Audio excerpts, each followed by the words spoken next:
Lieutenant Jackson Hayes never thought peacekeeping on the edge of the Andromeda frontier would be. Annoying. The source of his irritation stood barely 4 feet tall, floated more than she walked, and had eyes like twin galaxies, wide, glittering, and full of mischief. Her name was Zera, a member of the Kalari, a race allied with Earth since the Treaty of Varnic III. Despite her childlike size and soft, musical voice, Zera was 92 Earth years old, young for her species, but hardly naive. And she had made Jackson her personal target. Every day she appeared at the outpost gates unannounced. Sometimes she brought him alien fruit that made his stomach dance for hours. Other times, she swapped the settings on his exosuit, which led to one particularly embarrassing incident where he walked backwards for half a day before he noticed. She called it play. He called it psychological warfare. But deep down, Jackson couldn't deny the charm. The galaxy was cold, diplomatic, and often full of death. Zera was alive and curious.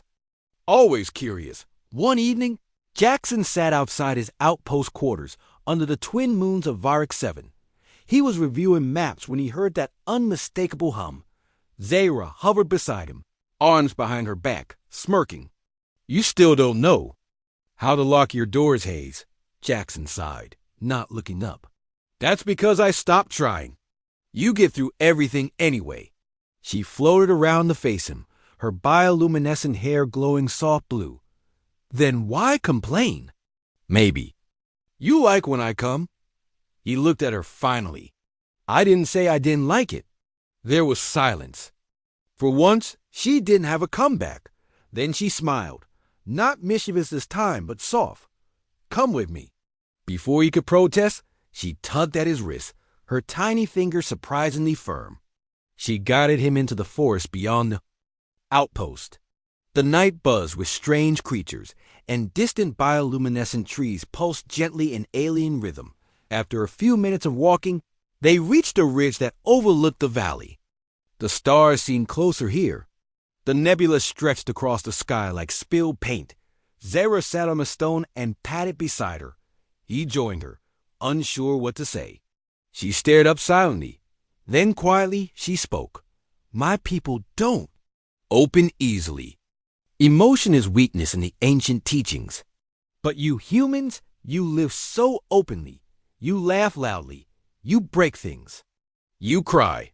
She turned to him. "You feel, and it's so beautiful." Jackson swallowed. This wasn't the usual teasing tone. "I watched you for months," she continued. "You try to hide your loneliness behind orders, behind armor. But I see you." He nodded slowly. "And what do you see? A man who thinks he's broken, but only because he's never let anyone stay long enough to fix him." Her words hung heavy in the air. He felt exposed, not from surveillance or scanners, but something far more dangerous. Honesty. Then, in a barely audible whisper, she added, "Would you let me stay?" They lay side by side on the warm rock for hours, just watching the stars. No words, no protocols, just breath and proximity. Zera curled beside him, her small frame radiating warmth. Her skin glowed faintly, pulsing in time with his own heartbeat. A phenomenon unique to Kalari bonding, he later learned. They didn't touch beyond that. They didn't need to dot in that quiet alien night. Two souls, so different in biology, history, and culture, found unity in silence. The next morning, as the first rays of the Verrex dawn kissed the ridge, Zera finally spoke. "You still look tired." Jackson chuckled. "Maybe I just didn't get enough sleep." She smirked again, back to her usual self. "Or maybe I kept you up emotionally," he clarified, raising an eyebrow. "Obviously." She winked. Over the following weeks, the teasing continued, but something had shifted. It was gentler now, more affectionate, and Jackson welcomed it. Zera began joining mission briefings. She translated alien codes faster than their AI. When asked why she volunteered, she simply said, "Because Jackson is there."